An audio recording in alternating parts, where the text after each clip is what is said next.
দর্শক মণ্ডলী, এখন আমরা অবস্থান করছি খালিয়াজুড়ি উপজেলার দৈলং গ্রাম এবং এখানে আসলে যোগাযোগ ব্যবস্থা অত্যন্ত সুন্দর এবং দেখেন সেই প্রাকৃতিক সৌন্দর্য, যার কারণে দাঁড়াতে হয়েছে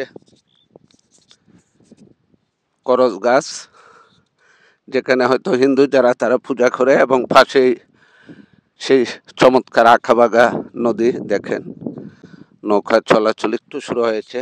এই অপার সৌন্দর্য আপনারা বুক করলে অবশ্যই আপনাদের চলে আসতে হবে গ্রামের প্রাকৃতিক দৃশ্য উপভোগ করতে।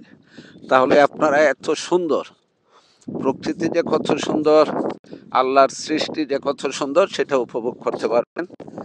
এবং দেখেন যে এখানে সেই সবুজ ধানে পরিপূর্ণ সেই মাঠ। 10 বা 15 দিনের ভিতরে ধান কাটা শুরু হবে। সেই চমৎকার পরিবেশে মঞ্চে এসে তাই একটু ভিডিও করলাম। আপনারা আসেন, ঘুরেন, বাংলাদেশের প্রাকৃতিক সৌন্দর্য উপভোগ করেন। সবাইকে ধন্যবাদ।